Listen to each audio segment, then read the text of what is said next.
summer HCI KAIST seminar by Professor Joseph J. Williams.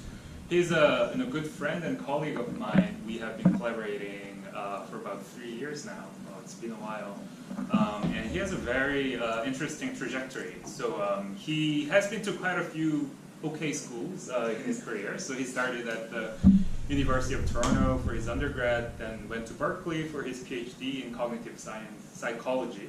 And then he was at Stanford and Harvard, all these okay schools. And then he recently started as faculty at the National University of Singapore, so moving all the way to Asia, to near us. And he started as faculty literally just a month ago. So he's learning the tricks to I don't know, deceive students that they have to work hard.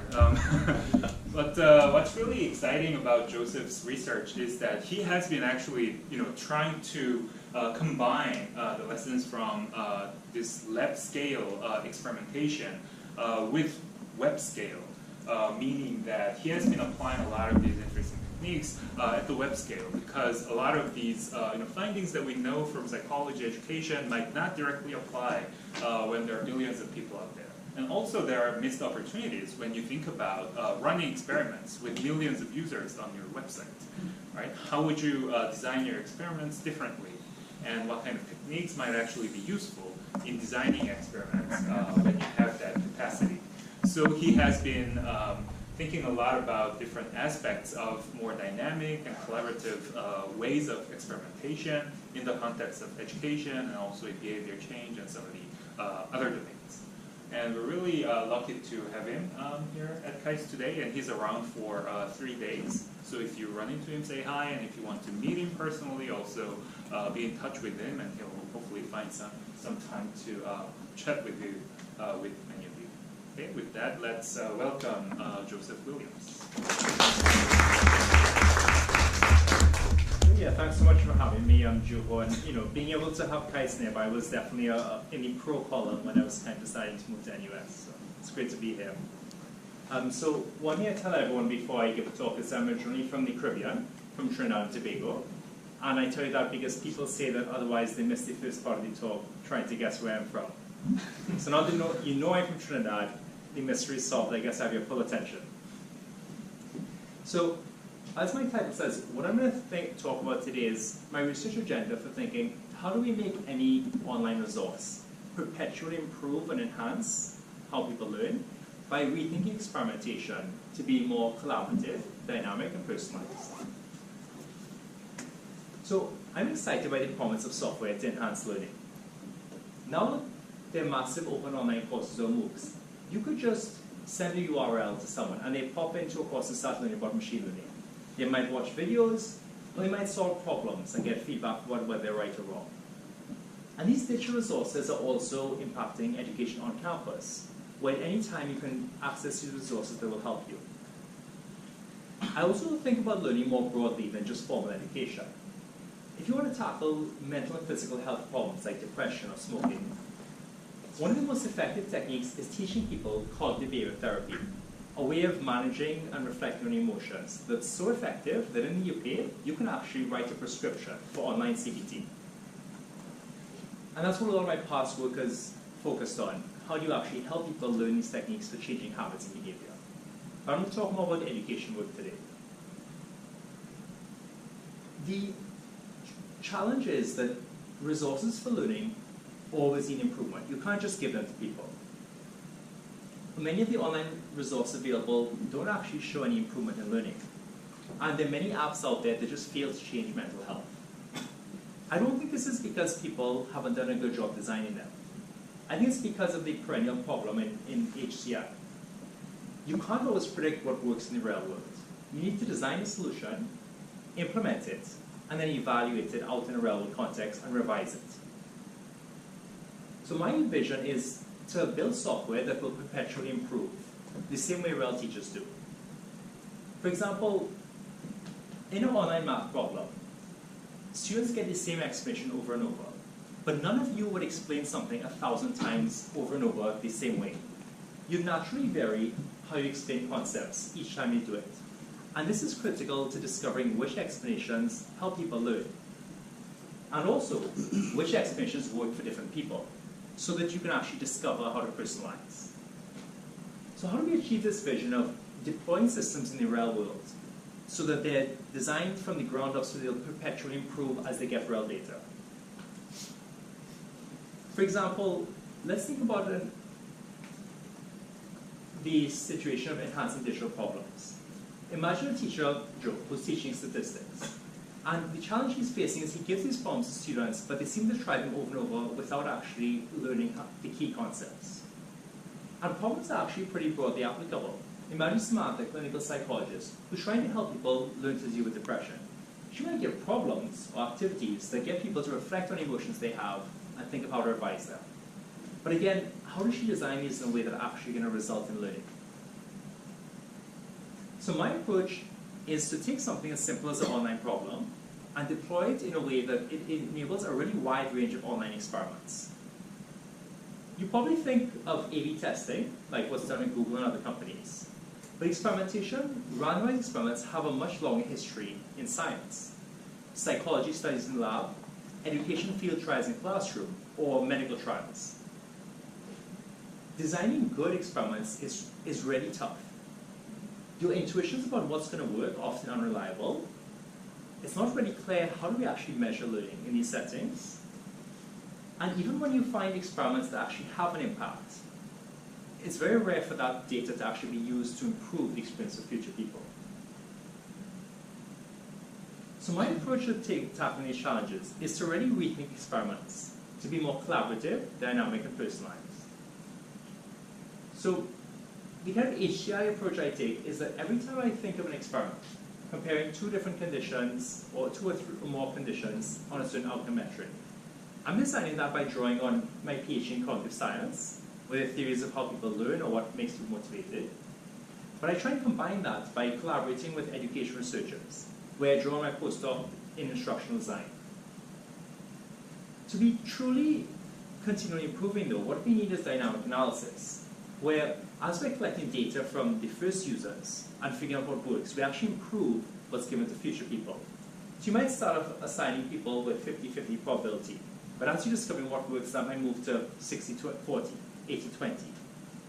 And this enables enhancement, where people ultimately get the best condition, but also enables personalization, where one condition might work well for a certain subgroup, such as people with low versus high knowledge. In my PhD, I applied Bayesian statistics and machine learning to modeling cognition. But now I use it to build these kinds of dynamic systems so we can analyze data in real time and change the experience of future people.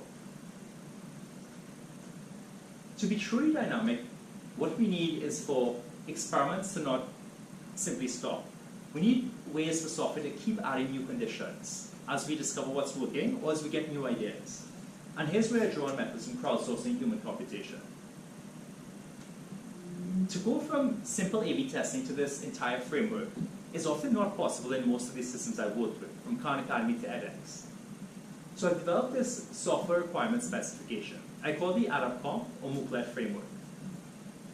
And the key idea here is that this is a way of implementing randomized experiments or adaptive personalization algorithms so that you enables all of this. Collaboration between different groups, crowdsourcing of new conditions, and dynamically modifying how the experiments are delivered so that you can enhance future products and personalize to users. So I started with this vision of how do we deploy systems so that they're perpetually improving. And my approach here is to rely on rethinking experiments as collaborative, dynamic, and personalized. I'm going to talk about two examples of collaborative experiments between me and instructional designers at Khan Academy that look at how you can motivate people and help them reflect.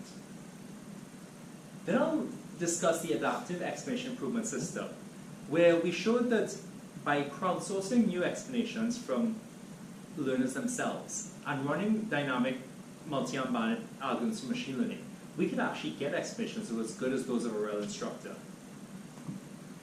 I'll then close with one simple illustration of how you can use experiments to discover how to personalize, and then use that to help future people.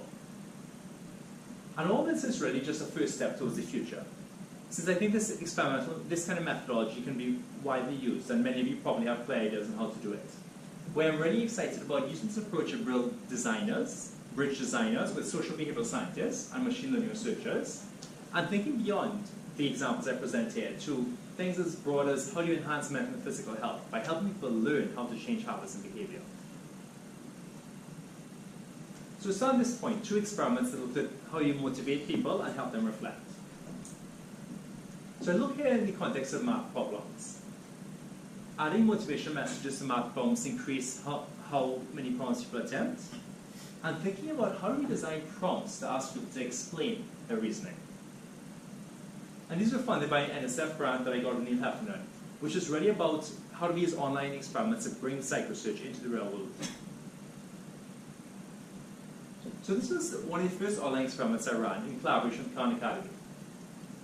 And the challenge they put to me is, how can you make the minimal technical change that might actually have some benefit for our learners? And so I drew here on work in social psychology about a growth mindset. An example of a message here is, remember, the more you practice, the smarter you become. And this is based on theories that suggest that if you can get people to believe that intelligence is malleable, if you have them adopt a growth mindset of intelligence, that with effort and hard work they can get smarter, this can have a really tremendous effect on how hard they work and the extent where they try and gain useful strategies. So in this experiment with about 200,000 learners, we added growth mindset messages, and in the control condition was practice as usual, no message at all. We also included encouraging messages. For example, some of these problems are hard, do your best. And that's a subtle difference, but a growth mindset message, both messages are positive, but the growth mindset message emphasizes that you get smarter through effort. So what are the effects of these messages?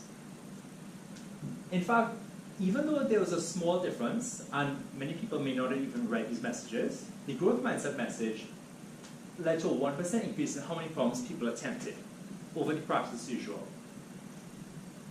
How did this compare to the encouraging message? In fact, an encouraging message was like no message at all. So this is a pretty small effect, and I'm showing the most conservative analysis. But because it was deployed in the real world, it had several practical impact. One is that because of the internal discussion that's generated at Khan Academy about a growth mindset, they then independently launched a You Can Learn Anything campaign, where they sent out videos to learners, pushing this idea that if they work hard, they can learn anything they want, which eventually reached as many as 11 million learners. They also had a competition inviting researchers to do similar experiments. So in the experiment that you ran, how many learners did you have per condition? We had 200,000 total, so about 50,000 per condition. I see. We had some extra conditions I didn't mention. So that's one way that we can actually collaboratively design experiments between social psychology and real-world instructional designers to motivate people. But I wanted to see how we can actually get big impacts on learning, larger effects. And so here I looked at work that I developed in my dissertation, where I focused on how do you prompt people to explain in a way that helps them learn. So the kind of key idea here is trying to figure out how do we design prompts to get people to reflect in a way that they can generate knowledge themselves. So the key idea here that I felt from cognitive psychology is that there's lots of anecdotal and in fact empirical evidence that when you try to explain a concept, you learn from it. But it's much clearer why that is, whether it's just that you're more engaged or more motivated. And the theory that I put out and tested was that prompting people to explain why, like why an answer is correct, helps them find a pattern. So they see how their answer is an example of an underlying pattern. And this is what guided me in conducting this study. So the study we conducted here with online crowd workers was to give them statistics problems. They'd read a problem, make a prediction about the answer, and then get told the correct answer. Then they'd either be prompted to explain, so based on the theory I developed, explain why the answer is correct, or write thoughts. Write any thoughts you have about this answer, which has been shown to be effective in past research, and which is equally matched in terms of requiring people to verbalize and actually allocate attention. Are not sort of general recaps of the theory. I mean, it is helpful for me to say to you, well, the key idea here is explaining why it helps you find patterns. That's good. Versus explaining maybe increasing engagement. Like some teachers have said, oh, I should just prompt people to explain all the time, everywhere. But in fact, I have findings that show that explaining can actually hurt learning if people find the wrong patterns. What I find most helpful is actually seeing the details of the experiment, showing examples of the stimuli I've used, like the problems, and what prompts I used, and how we actually measure learning. So I find that actually can provide a basis sometimes for teachers to know how to generalize it. But my inclination is that every time you are trying to apply these kinds of theories, you are making a generalization. It's not the case that even after this study, I would say explaining why is always going to be better than writing thoughts. It's going to depend, for example, on what patterns are present, or how people are allocating their study time. So what I would say, I guess there's two kinds of generalizations. One is about the theory itself, that if you prompt people to explain why a fact is true, or why there's a relationship between two variables, that's going to be effective to the extent to which they can come up with a principle that's going to help them interpret that fact. So you may want to provide support for it. Another is that the methodology here is that when you come up with those ideas of how you can design prompts, I would strongly recommend seeing if there's any way to run these randomized experiments. Because that's actually the best way to know if it's going to apply with the specific materials you've used, or for the population you're targeting. So I'll move on to this section about looking at experimentation and explanations. Thanks for raising that point, Joe. So this is the adaptive explanation improvement system. And the kind of key outline here is that this system crowdsourced explanations from learners and then dynamically tested which explanations their future learners found helpful. And by rolling these out in real time, we were able to produce explanations as good as those from a real instructor. So the kind of problem we're tackling here with AXIS, the adaptive explanation improvement system, is that learners can solve problems without actually really understanding the key ideas. One thing that's been shown to help is giving them explanations. For example, explanations that show them what's the relevant procedure or what's the key principle they have to apply. But if you look at many online courses, instructors hardly have time to write one explanation. How are we going to get instructors to write multiple explanations so they can compare an experiment? Any ideas? I'll give you a hint. So the key idea here is that we can prompt people to explain because it helps them learn. But maybe the explanations they generate can actually be useful to future people, future learners. And so this is one way now that we can think of continually adding new conditions to an experiment. On the other hand, what if these explanations aren't very good? That's why we're going to use this methodology of running randomized experiments, where we're going to analyze in real time how helpful future learners find explanations and roll that out. So here's the task people engage in. They again be shown a problem, and then enter an answer, and then eventually get told the correct answer. They then give an explanation for why that answer is correct, which comes from the current pool we have in the experiment. They'd be asked to rate how helpful was the explanation for their learning on a scale from 0, none at all, to 10, extreme. They'd then be told, to help you learn, explain in your own words why the answer is correct. If the explanation was above 50 characters and the indicator might be useful to future learners, then we add it to the pool. So how do we actually do this trade-off between randomly assigning everyone with equal probability to actually trying to phase in the best explanations based on people's ratings? So I formulate this as computationally as a multi-arm bandit problem, which comes from reinforcement learning. And the kind of key idea of a multi-arm bandit is that there's a set of actions, in this case, explanation, and there's a reward. You're trying to optimize for something. In this case, we're going to optimize for ratings of explanations from 0 to 10. I also looked at actually optimizing for whether getting an explanation helped people get the next problem correct, but that data was actually quite noisy because it depended on many variables besides the explanation. So this is what we found to be effective. But I'll talk later about how we can actually use this subjective judgment to get objective learning gains. So this is an example of what's called an exploration-exploitation trade-off. We want to give explanations to people to discover whether people find these explanations helpful. At the same time, as we're seeing that something's highly rated, we want to give that to as many people as possible.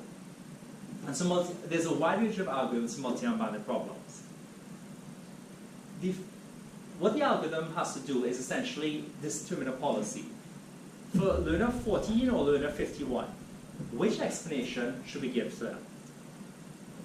I chose to use a randomized probability matching algorithm, Thompson sampling, because it's highly efficient. You can execute this as JavaScript code in a browser, and it's also interpretable. The policy is that you can really think of as weighted randomization. So the probability of assigning people to receive an explanation is the probability that that's the best explanation, the highest rated, based on the data you have so far. Now, knowing whether something's the best quantitatively requires having some model of explanation quality. And so in this case, the parameters in the model we used was to assume that the probability of an explanation being rated helpful follows a beta distribution. And in this case, the priors we used were 19 and 1. So every time someone gives a rating for an explanation, we're assuming that that rating follows a binomial distribution with 10 samples, and the probability of success is actually drawn from the beta distribution. So for people from machine learning setting, this is a beta binomial model, where you basically have maintaining a separate distribution to capture the rating of each explanation, and then you're using Bayesian inference to update every time someone gives a rating, your estimate of how good that explanation is. So intuitively, you can think of this as maybe at the beginning, it's as if all explanations, you don't have strong sense of whether they're highly rated or low. But every time you see a rating, for example, 8, it's like the person gave that 8 thumbs up and 2 thumbs down. Then you see a rating for explanation 2, it's a 6. It's like you got 4 thumbs up and 6 thumbs up and 4 thumbs down. So over time, you're able to update your estimate of what the average rating of explanation helpfulness is and how confident you are in it. And you're constantly using Bayesian inference to update this. So we deployed this with 150 learners recruited online. And I chose 150 purposefully. It's about the size of a large undergrad class, or offering a middle school class 2 or 3 times. I'm trying to produce methods that will actually work at a scale where any instructor can adopt it, not just those that are running a MOOC. At the beginning, there are no explanations. Learners are just being prompted to explain in their own words because it's going to help them. But over time, that leads to producing explanations. And eventually, when they're multiple, they're being assigned with equal probability. But as we're getting ratings of explanations, the algorithm, Thompson sampling algorithm, is updating our estimate of how good these are. And so it's changing the weights for assigning people. And so what you get at the end is the axis policy is a probability distribution over explanations. What does that look like? It doesn't look like this, which is maybe what a teacher might intuitively go for, that there's one best one. Instead, you actually get a probability distribution where there's several good candidates that have reasonable probability, and the ones that are low rated are deprecated. They've got really low probability.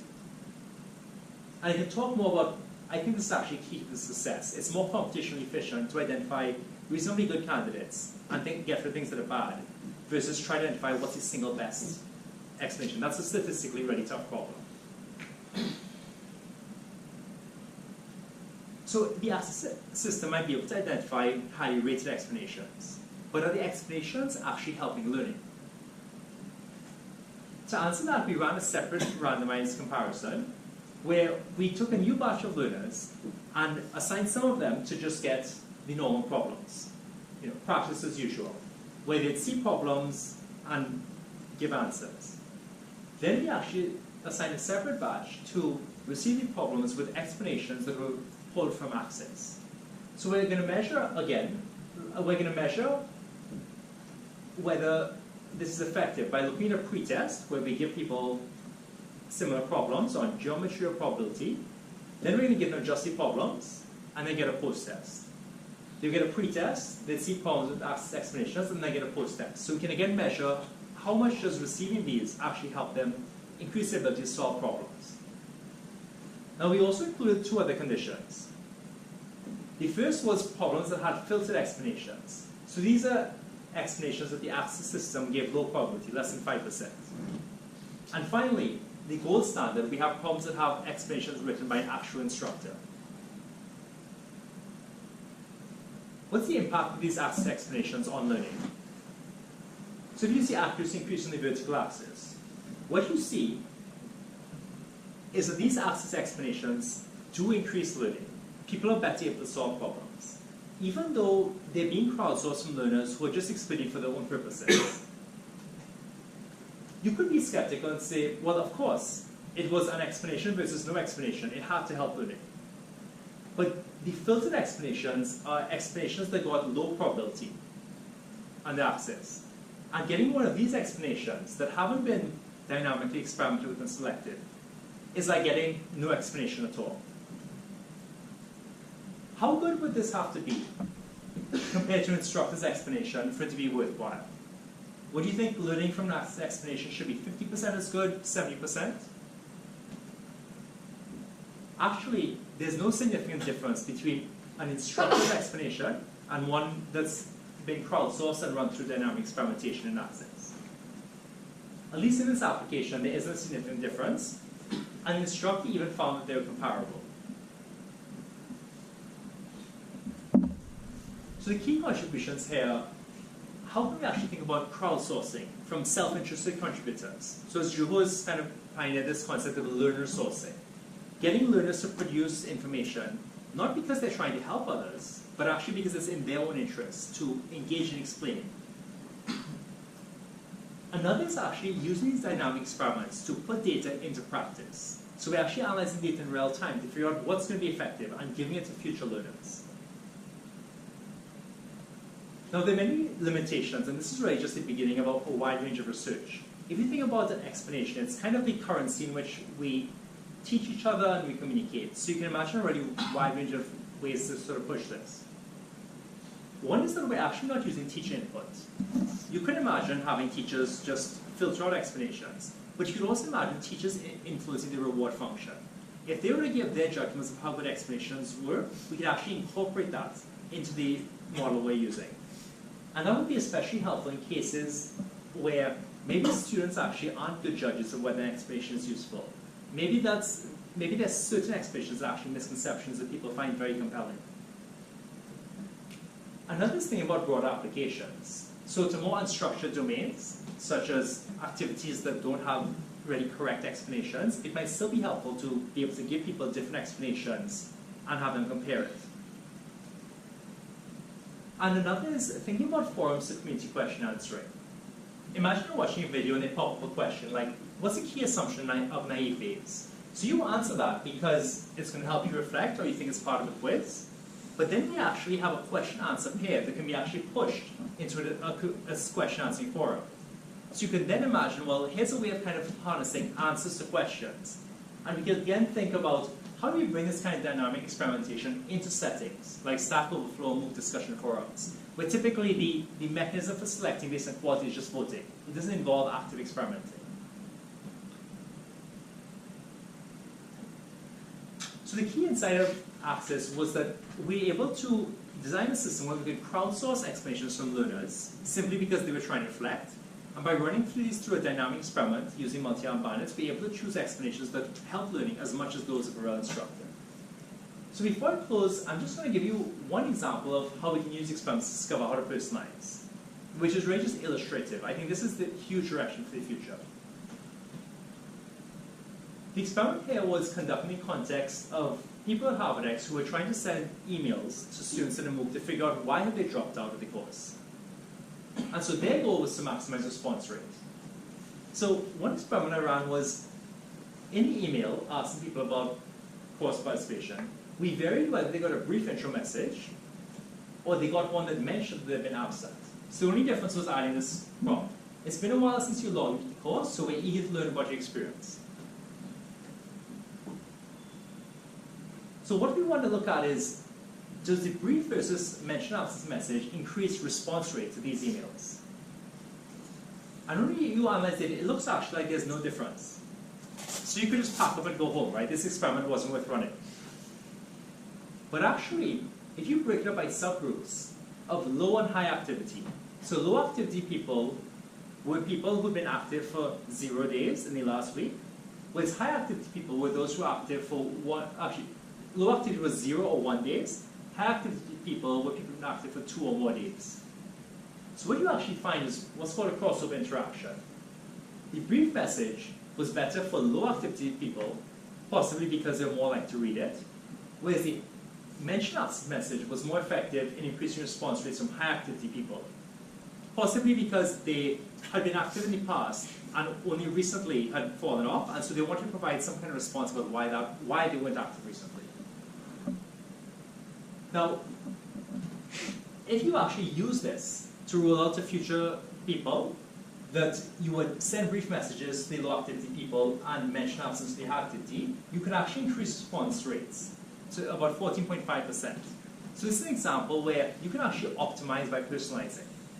You're not actually adding more conditions or changing design, but you're analyzing your data in a more sophisticated way, and you're actually putting it into practice. You can boost responses by tailoring or personalizing how you send them.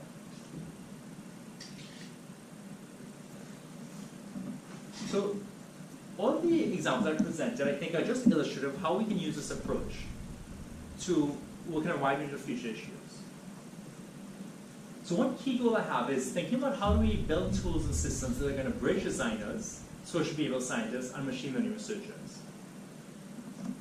Another is pushing this into new applications. Even as broad as how do you enhance mental and physical health by helping people learn how to change their habits and behavior. So as we think about bridging scientists and designers, I see randomized A/B comparisons as almost a common language. Designers have questions and concerns about which prompt do I give people? What message do I send them? What problem do I create? And they're very interested in which of these actually moves the needle on learning outcomes. Social behavioral scientists often use experiments actually as a tool for scientific discovery, for testing hypotheses about the mechanisms that underlie people's learning and motivation, and largely done in a lab. Sorry, what do you mean by designers here? Is it instructional designers? Or? Yes, so I mean instructional designers like instructors, but I'm also kind of gesturing to the fact that in industry, people can use A/B tests to determine what's going to make a website more attractive. Or in health behavior change, the designer of an app might think, well, which version of the app is going to get people to quit smoking? So these would be people who are in charge of creating different contents, or exactly. wanting to test different versions of contents? Yes, it could be either. It could be people who are just making a product, and they may not even have thought of experimenting, but they can at least understand the idea of us proposing an experiment that could help them. Or they may be people, for example, in Google, Facebook, who do run these kinds of A/B tests, and probably aren't picking up a psychology paper or reading 20 of them a week, like professional researchers are. Now there's one other group that gets looped in here, and who's that? It's actually machine learning and statistics researchers. I presented multi-arm balance as one example of a wide range of algorithms, but most of these algorithms are developed theoretically. Either people are proving a bunch of things about them, and they're often evaluated either on simulated data or on a data set that's already been collected. But we actually have an opportunity here in the context of A/B comparisons for these researchers to test out how the algorithms work on these real-world problems. So there's an important test bed here. And in fact, they can help us solve problems we have, like how do we actually dynamically experiment in optimal ways. So to enable this kind of collaboration, one thing I've been working on is developing this Arab-Comp or MOOClet software requirement specification for experiments. So whenever I try to run A/B comparisons out in real-world settings, as dedicated software engineers are, it's almost never the case that you can continually add new conditions, that you can expose data via APIs in a way that you can dynamically use algorithms to roll out the best conditions or to personalize. But what the MOOClet or Arab-Comp, you can use either two.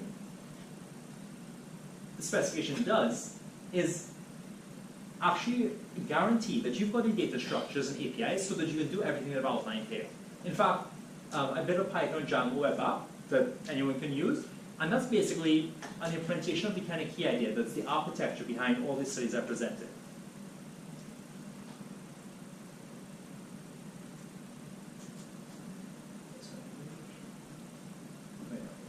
Let me actually say a bit more about that. Okay, I'll say a bit more about that later, like the actual details. Another direction is, how do you co-create experiments between designers and scientists? So the key idea here is that designers and scientists are going to need to find ways to have discussions about how do you do sort of essentially lesson improvement, and how do you actually run experiments that test interesting hypotheses. So I've actually developed in collaboration with Jubo an app that you can deploy in on-campus courses, where there's an interface for instructors and researchers to design experiments on aspects of problems, whether it's explanations or prompts or motivational messages. And the kind of key thing that I think this helps facilitate is that instructors and designers are able to have a very specific question about what they want to work on. Designers can talk about the kinds of practical issues they have, like knowing whether simple or complex explanations help. And if they're able to provide data and work with social behavioral scientists, instead of just running experiments in a lab environment, they can actually bring their expertise in methodology and theory to bear on an ecologically balanced setting. So this is a way of trying to help alignment. I think this is also applicable more broadly to product design in general. So I'm working now with someone who's developing an app that helps teams provide feedback to each other in Slack. And the kind of key idea here is to figure out how to align that kind of prompting or guiding people in providing feedback with work in social psychology on how people handle criticism. When I was at Berkeley, I was a mentor for a course taught by someone who developed the NSF Innovation Core methodology, which is really all about how do you actually turn scientific knowledge into real-world products. And this inspired me to organize workshops with social behavioral scientists on how they can actually do online experimentation. And there's tremendous demand for people who normally do lab studies to actually conduct experiments out in the real world. So if we can design tools that will actually allow these researchers to ask scientifically interesting questions inside a real world setting, it could be a really great way to unleash thousands of scientists who've got really relevant knowledge in actually making practical improvements to real world products. So to give you just one example, one issue that arises between instructor and social behavioral scientists is that when running an experiment, the instructor is always trying to enhance, give the best condition, whereas the scientist gets maximal power if they're signing with equal probability. How do we actually balance these two goals? You got hints early on. So thinking about this kind of dynamic experimentation. And what's interesting is, even though these methods have been applied at scale by companies like Google, they're almost never applied in a way that can trade off practical goals with scientific discovery. So very few social behavioral scientists are then asked to analyze that data. It's used purely as an optimization technique. So what we've been exploring is kind of thinking how, with 3 instructors at Harvard, we actually deployed an app that would let them co-design an experiment with me acting as researcher that would then dynamically analyze students' ratings of explanations and roll that out. So for example, one instructor wanted to compare quantitative explanations against analogical explanations for how people should compute statistical power. And so in this setting then, by the end of this study, after 110 people, 112, you'd see something like a mean student rating of 7.2 versus 7.4. So this is a setting where it's not guaranteed that there's a difference here, given the sample size, but you are actually seeing that 29% of people are seeing this with 77%. You can sort of keep running the experiment until we figure out what's actually working. Interestingly, the instructor actually predicted the opposite. They thought that this would actually be much more popular and effective with students. So this is one illustration of how actually, by building this kind of app, we can bridge instructors and social behavioral scientists. And the kind of key idea here is to bring randomized experiments into an instructional setting in a way that's almost like an instructor-centered approach to designing tools for experiments. Instructors really felt that this is a valuable tool. Put it in the hands of the teacher to understand how their students learn, not just in broad terms, but specifically in their course. They also felt it directly helped students. It wasn't just running experiments for the sake of research or knowledge. It improved the experience of many students by giving them answers that are more helpful. The earlier ones can help improve the experience of the later students. I mentioned also that I see dynamic experiments as test bed for algorithms and models. So another stakeholder here could actually be statistics and machine learning researchers. And so I organized workshops at venues like NIPS and presented ICML, and also at statistics conferences like the Atlantic Causal Inference Conference.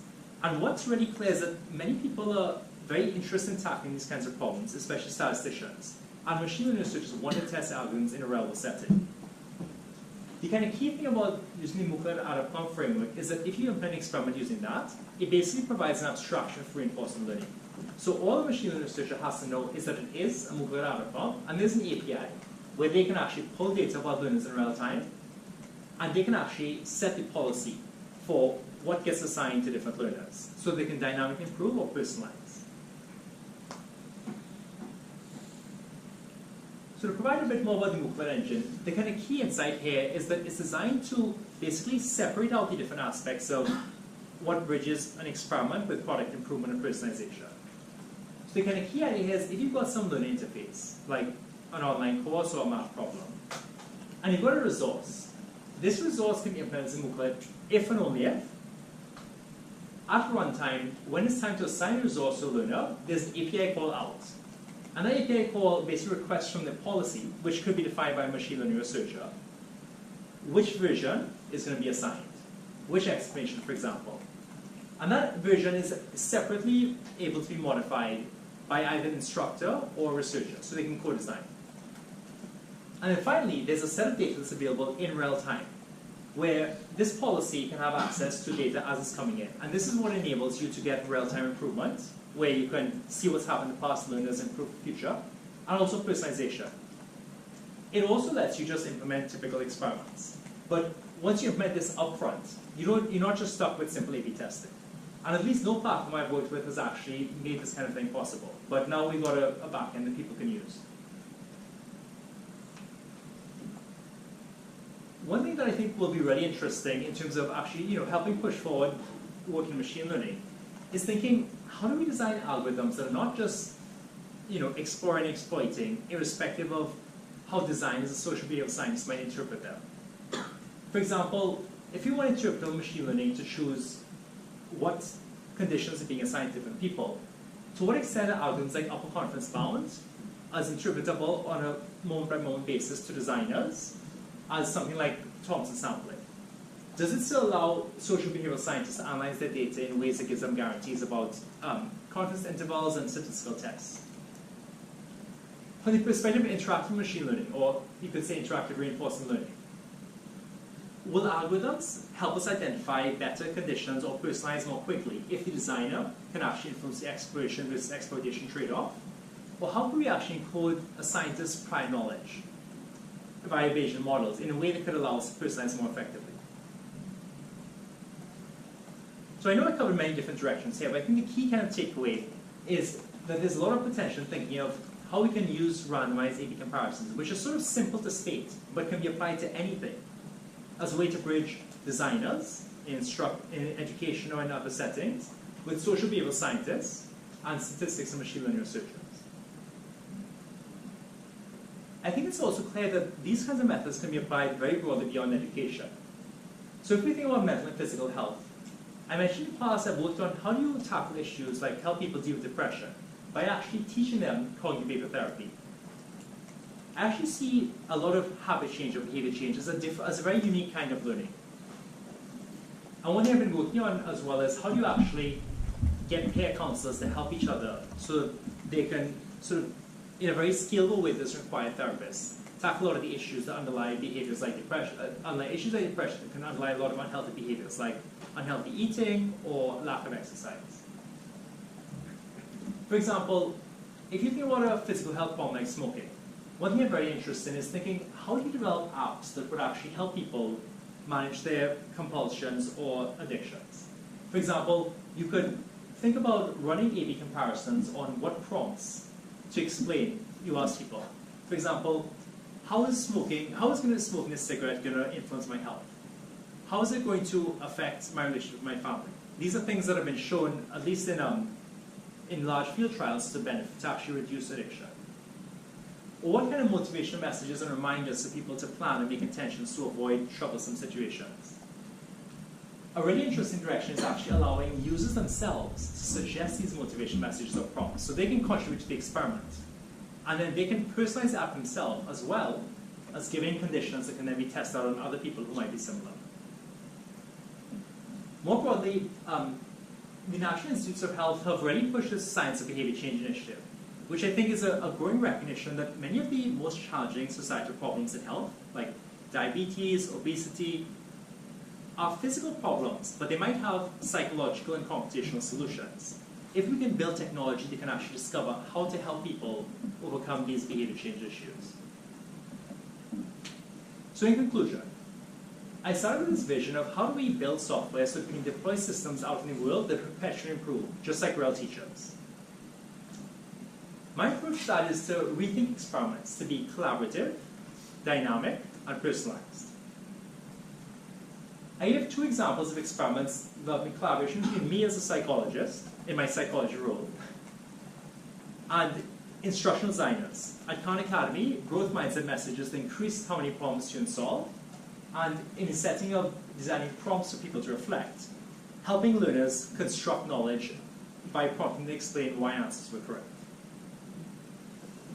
I looked at a system, the Adaptive Explanation Improvement System, which was able to crowdsource explanations from learners by prompting them to reflect, and then dynamically experiment those explanations, discover which ones we found helpful. And this produced explanations that help learning just as much as those from an actual instructor. I gave one example of how we can use experiments to discover how to personalize, where sending emails to people that would motivate them looked like it had no effect, but actually just helped low versus high activity people differently. And by analyzing this data and putting it into practice, we could actually optimize significantly, increasing people's response rates. And I close on what I think are the most exciting next steps, in terms of these are all just first steps towards an approach that can be applied in a wide range of settings, and can bridge designers, social behavioral scientists, and machine learning researchers in tackling some of the toughest education and health problems we face. So thanks a lot for your attention.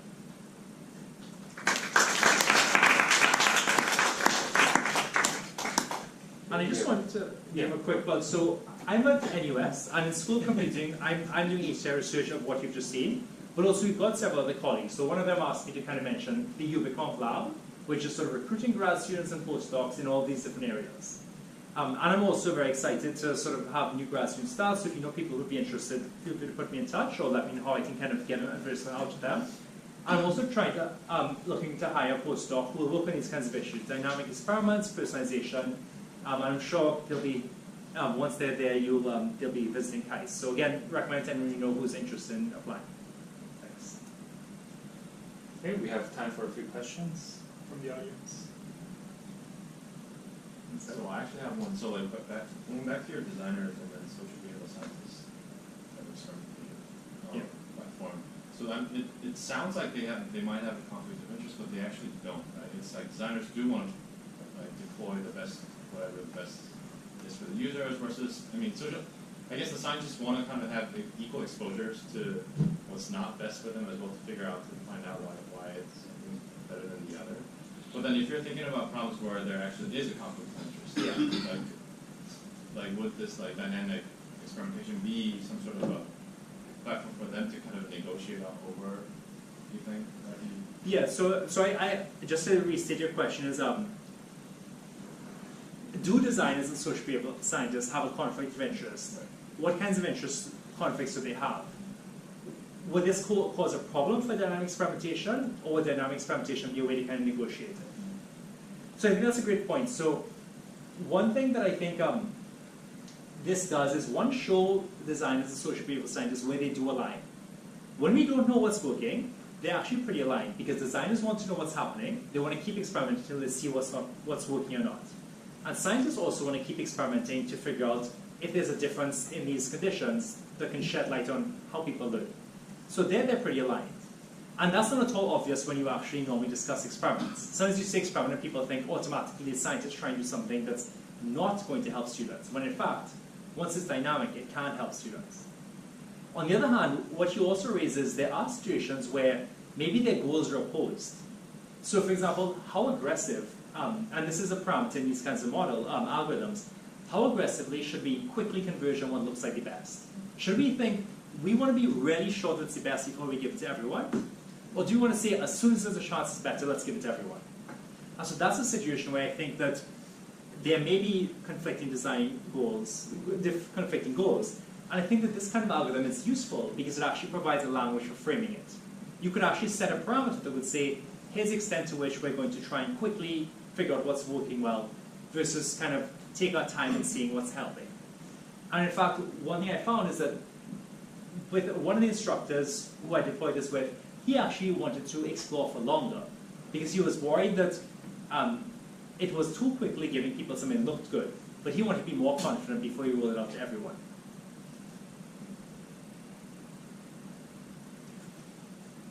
What are the questions that people have?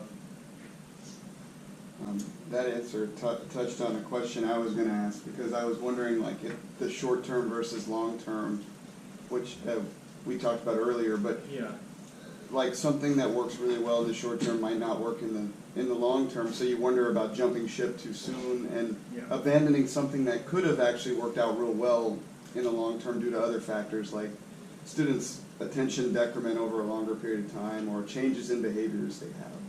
Yeah, so to restate, there's actually maybe a danger in optimizing too soon, because you might be optimizing for short-term outcome like what people think is helpful, but in fact in long term that's not actually good for that. So I think that's really nice, right? These are the questions that we just wouldn't have discussions about if we're not thinking about dynamic experiments. Because before it would just be, are we running experiment or not? So I think you're absolutely right. And that's actually where I think experiments are simple to state, A versus B versus C, or effect on Y or Z. But it's incredibly complex. There's a reason this is like research for hundreds of years by social scientists. And so I think what I like about this is that it's actually trying to bring some of the expertise of scientists into a real-world setting, but at the same time having them think about these kinds of issues. What are sort of short-term measures that you would use in a lab study, but don't actually matter as much out in the real world? And so that's actually a pretty good argument for involving them in this kind of co-design of the experiment, where you kind of realize, well, actually, we should set the parameters on these algorithms to be very explorative in settings where we think what we're measuring is actually only a proxy. There's actually a better outcome coming later. Another kind of issue that arises there is, you could imagine, even if you had the good outcome, what if you optimize too quickly and you're not getting data about how to personalize?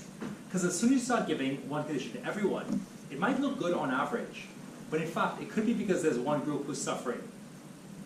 So that's actually already another good consideration where, again, scientific goals may not be that opposed to actually the goals of a designer, because you want to experiment for a long period of time so you can discover how to kind of tailor or personalize.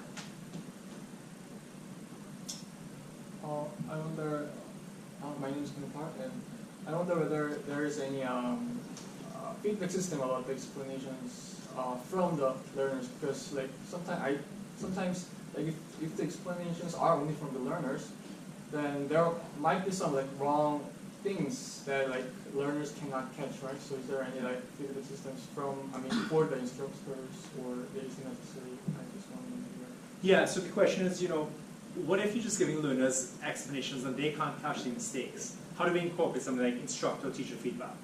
Yeah, I think that's a great question. And it's also a very nice kind of crowdsourcing human computation question in the sense of you've got learners interacting with each other and the algorithm helps, but how do we actually incorporate teacher feedback?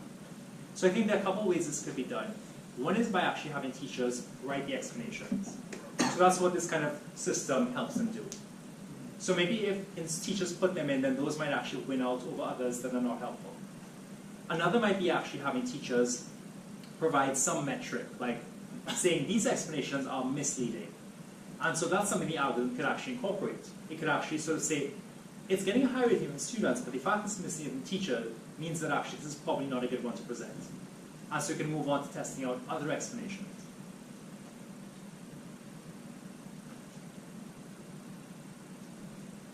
What are the questions that people have? Let me ask one. So the last piece that you showed, the collaborative dynamic experimentation, I think the vision is great in that different stakeholders that are involved in designing a particular experiment could sort of get together, get a shared view of what's happening in the experiment, so that they could decide on further actions and how to keep running the experiment. I wonder what the more specific requirements for that to actually work might be. What I mean is just showing people what's happening enough, or would it help if you had different kinds of like visualizations, or if you could even make it even more dynamic in that what if you could hypothesize, what if you could create different hypotheses and like adjust relative weights between different metrics, and use that as a way to like convince others so that this is the right way to adjust the weights. And so I was thinking more sort of active ways to improve the experiments based on the data you currently have between different stakeholders. Yeah, so to receive the question, when people are running these experiments and looking at data, what are the kinds of visualizations that would help in helping these different stakeholders manage their competing goals, or even actually most productively contribute ideas, right? Yeah, I think that's a good question. So one thing that seems to be important is having it be clear about what are the alternative outcome variables we could be looking at. So, looking at data not just about like subjective ratings, but also accuracy on next problems versus like accuracy on a quiz. That's one thing. But I think another thing that might be helpful is for people to understand when the algorithm is assigning someone 60-40 or 80-20, where's that number coming from? Like you can intuitively say for all of these band algorithms, oh, it's choosing it with probability of, that's your probability best explanation. And people get that. But on a moment-to-moment basis, how do you actually explain to someone what the model is? Like a beta binomial model may not be that intuitive. Or maybe it would be more intuitive if we had a way of actually letting people see, if you can go in and you can add fictional data, here's how it's changing. Because one kind of challenge a lot of people have is understanding in statistics what's sort of, how strong should you draw of a conclusion should you draw. So if I show an instructor, that there's 5 people rated as 6 and 5 people rated as 7. Is that strong data or not? What about 10? What about 20? So I think that trying to think about visualizations that help people understand the relationship between the data we have so far, the model, and the assumptions we've made, like our prior beliefs, is important. And I think the point about it being active is a good one, which is, what if instructors can actually actively say, well, here's what it means to simulate adding extra data. Or instructors can say, well, what if I'm not trying to optimize for subjective ratings, but outcomes on a feature variable? Does that mean there's like more variability and more noise, I should be more careful? I think those would actually be very useful directions to go in. Any more questions? And I can ask a bit question. So like, I'm assuming you've given this talk to other courses as well, but so what were some comments and the feedback you got from people when you were introducing like the interactive machine learning and interactive machine learning lately? Or if there were any? Yeah, no, that's a good question. So one person just was disgruntled. It's not interactive machine learning, it's interactive reinforcement learning. Right. So it's not, because interactive machine learning people have many different things in mind. Okay. I'm choosing a subset of that, Okay. that I'm particularly interested in. So that's one bit of feedback. Another is that some people are skeptical that you should let people put priors in. They're like, the ideal machine learning method is one that can discover it no matter what the priors are. On the one hand, I think that's a really good point. On the other, the kind of problems we care about are so hard that, I mean, good luck to you if you can't use prior knowledge, or good luck to you if you don't have expert opinion. So I really like, I totally understand where they're coming from, but I think that's actually just, anytime people are disagreeing is a good place to kind of do this research and test hypotheses. Under what conditions should actually we have a prior-free kind of approach versus one where we want to incorporate expert knowledge? When are those priors really leading us astray? Are there ways we can kind of guide against that? Like, for example, one way of doing Bayesian stats is you put your priors in, and then you kind of just keep going, and when the data is strong enough to overwhelm a wrong belief, you're good to go. On the other hand, if you use something like a hierarchical Bayesian model, you could say, this person is a reliable expert, this person is unreliable. If you put in priors and the data seems to go very strongly, that would actually make me think, it's not just that your data was right and this is overwhelming. You actually were an unreliable judge for this problem. So that might totally shift to re-rating someone else's judgment. Okay, let's thank Joseph once again. If you have questions, please come up.